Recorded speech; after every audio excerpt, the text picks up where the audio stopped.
kita melakukan sesuatu yang dapat membatalkan, itu namanya membatalkan sholat. Nah, ini kita bahas yang di dalam ketika kita sholat. Yang pertama, al-kalamu al-amdu, berbicara ngeraos dengan sengaja.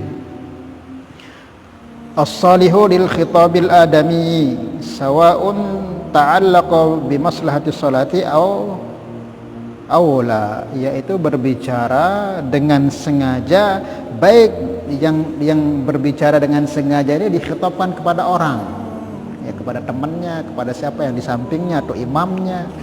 Nah, baik itu yang bermaslahat, yang ada kaitannya dengan sholat atau tidak.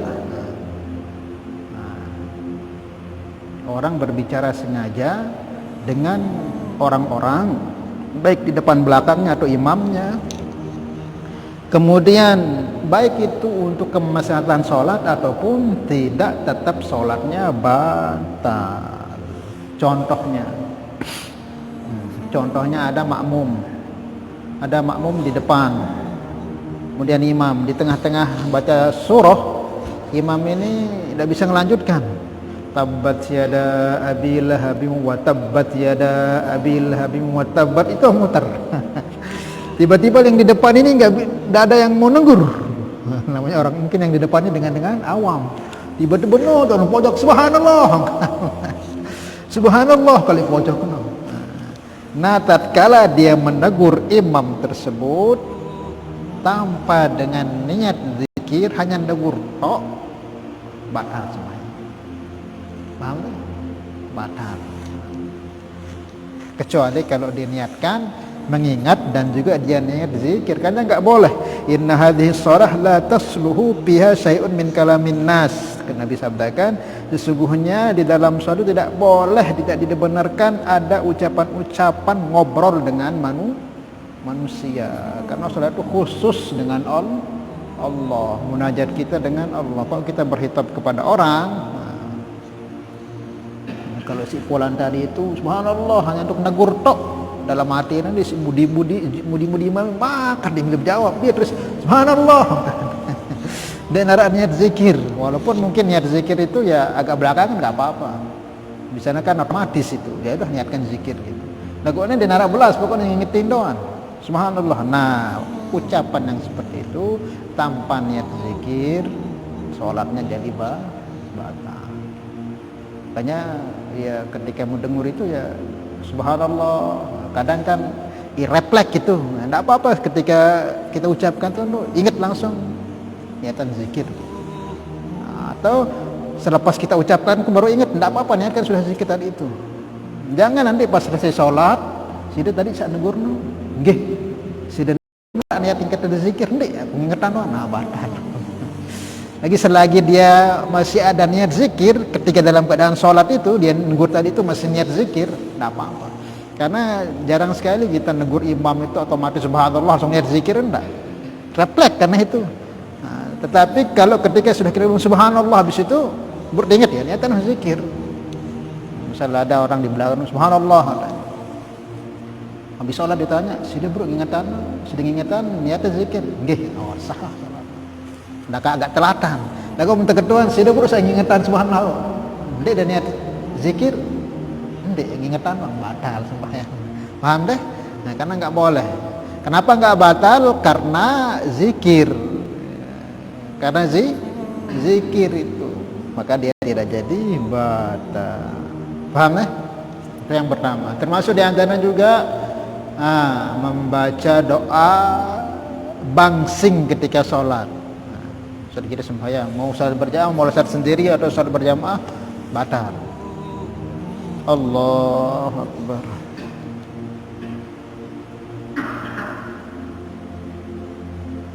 Ada di samping kita ini orang bangsing tahu kan? Haji gitu, haji kan.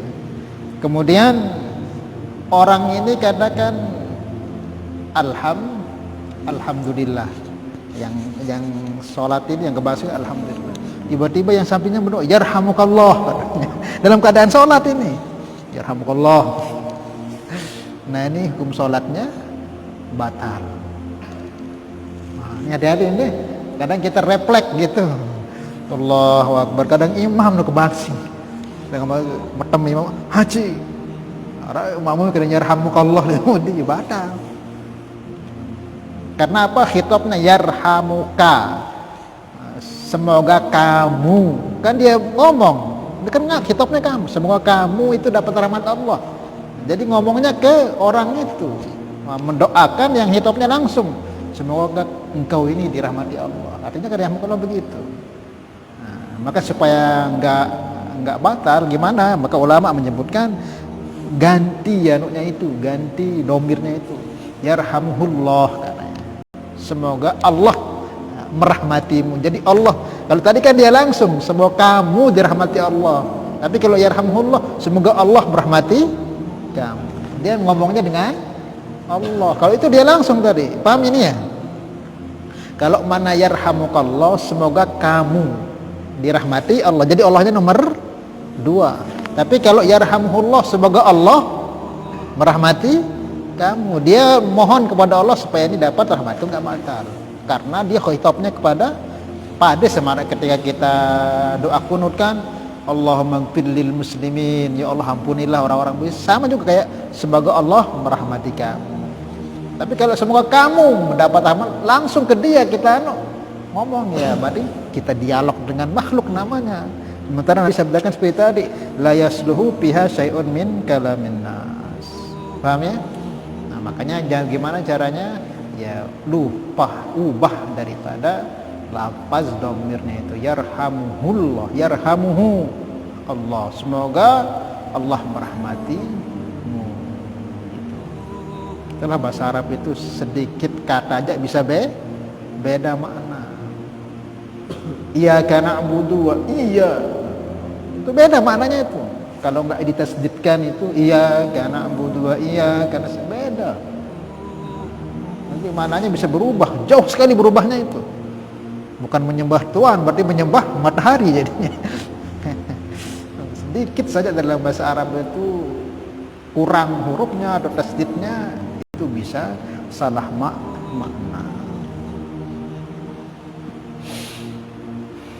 Paham ini ya? Nah, itu diantaranya hal-hal ucapan yang disengaja yang dapat membatalkan sholat. Kemudian apa termasuk diantaranya? Yaitu berdeham. Berdeham di saat membaca bacaan-bacaan wajib. Tidak boleh berdeham dalam berdeham di saat membaca bacaan-bacaan yang tidak wajib kebalik. Kalau baca Fatihah kita berdeham, ya mungkin ada sedikit nyangkut di sini kita berdeham supaya pas Fatihahnya, kan Fatihahnya harus tidak boleh kurangnya, harus pas. Kok kita berdeham Allahu Akbar alhamdulillahi rabbil alamin arrahmanir rahim untuk ngepasin ini tidak batal. Karena Fatihah harus benar, harus pas, harus sesuai huruf harokat bilu kunti. Fatihah ini wajib soal lagu lamun surat dibedeham waladhdallin amin alif lam mim batal. Karena sunnah. Beda kalau berdeham di hal yang wajib seperti Fatihah tidak apa-apa kalau memang dibutuhkan, karena tidak boleh. Tapi kalau ayat itu kan dekat tersalat doang sekecet ndik batal sembahyang tu. Karena sunnah ndik baca ayat doang sembahyang sah sembahyang tu. Misal sudah sholat maghrib nih bare bisa mesak tu contoh. Jadi baca Fatihah doang rakaat pertama, kedua, ketiga sah. Karena baca ayatnya sah wajib ni Fatihah. Maka seumpama ya kesandak lah sekarang itu arah apa mungkin dahak atau apa sehingga kelegot baca Fatihah dan apa tu supaya pas, karena tidak boleh salah baca Fatihah. Maka berdeham ketika di bacaan wajib seperti Fatihah gak membatalkan. Tapi kalau di sunnah berdeham doang ada yang pas baca ayat. Kita wah ngaji-ngaji ini bertahu imam marang itu berdeham jadi baca ayat muparokah Pak. Karena sudah hendak sah. Kenapa? Berdehamnya di hal yang sunnah. Yang mana sunnah ini kan ya Tidak wajib begitu. Sumpama kita nggak baca saja, ya tetap sah sholat kita. Kok di situ dia pasah-pasahkan bacaannya? Walaupun dia pasah itu memang dianukan, tapi tidak tempatnya begitu. Ya, paham ya? Paham ini ya? Hah? Ya imam atau sudah sholat sendiri. Kalau sudah sholat sendiri mungkin kayak mulai sendiri atau sholat sunnah atau sholat duha yang sudah baca ayat, nah, di situ sudah berdahem ya nggak sah juga. Banyak nggak kita temukan yang begini? Banyak, bahkan imam-imam besar-besar juga banyak begini. Nah, itulah pentingnya ya, karena mereka kan kadang-kadang hafiz tok modelnya, hafiz ngapal, ndak ngaji kitab. Karena ada yang pondok-pondok itu hafiz tok nggak ngaji kitab, sehingga ya nggak tahu aturan. Jadi imam itu kadang ayatnya kebalik kebelah, kadang ayat pertamanya pendek, ya keduanya panjang, kadang karena modelnya hanya ngapal, nggak tahu isi kitabnya itu penjelasan dalam kitab gimana. Nah, di samping itu kita hafal Al-Quran juga tahu tertibnya.